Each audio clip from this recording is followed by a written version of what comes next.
is Deo Balbuena, ang tunay ko pong pangalan. At kilala po ako bilang isang Diwata Pares. Nandito po kami para mag-file po ng COC para po sa vendor party list at isa po ako sa mga nominado. So maraming salamat po at magandang hapon ulit sa ating lahat. Well, magandang araw mga ka-PH. Ang pag-uusapan natin ngayon ay tungkol sa pag-file ng candidacy ni Deo Balbuena, kilala sa tawag na Diwata. Well, malamang sa malamang, kilala nyo naman siguro si Diwata. Dahil sa kasikatan ng kanyang Diwata Pares Overload, dinumog ng maraming tao nang dahil sa gustong tumikim sa masarap na mga putahe na kanyang binibenta. Hindi ko alam kung saan sila nanggagaling, basta bigla na lang bumubulusok dito sa tindahan ko. Sinasadya ko, kasi meron na nakausap na Tagaytay pa galing, mayroon naman Antipolo pa, mayroon naman Quezon City.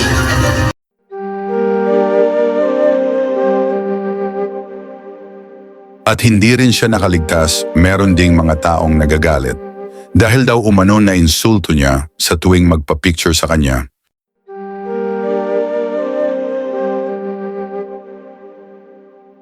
Well, diretso na tayo tungkol sa kanyang pagpasok sa buhay politiko.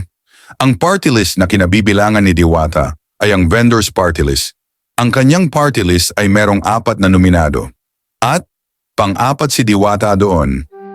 Ang layunin ng kanyang party list ay mabigyan ng karapatan ang mga vendors na maninda ayon sa kanya. Bukasiya po kasi ng vendor party list ay tulungan iangat ang bawat manindang Pilipino. So yun po. Magtatayo kami ng kooperatiba para na kung saan mas hindi mahirapan lumapit yung bawat maninindang Pilipino.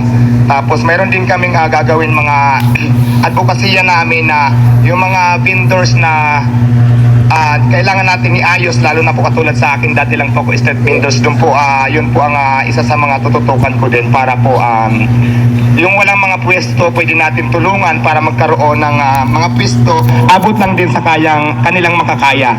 So, well mga ka-PH, ang tanong ko lang dito ay, matutupad kaya ni Diwata ang kanilang advokasya? Isa-isahin lang natin ha. Kung mapapansin ninyo, si Diwata ay nasa huling nominado. At kung mananalo man sila, 2 lang makakaupo bilang representative ng vendors party list. Yun ay ang first nominee at second nominee. At base rin sa mga opinyon ng maraming mga political analyzer, baka raw nagamit lang si Diwata. Well, kung nagamit lang siya dahil sa kasikatan niya, anong maasahan natin sa mga advokasya nila? Kung yung 2 lang na makakaupo ang merong boses?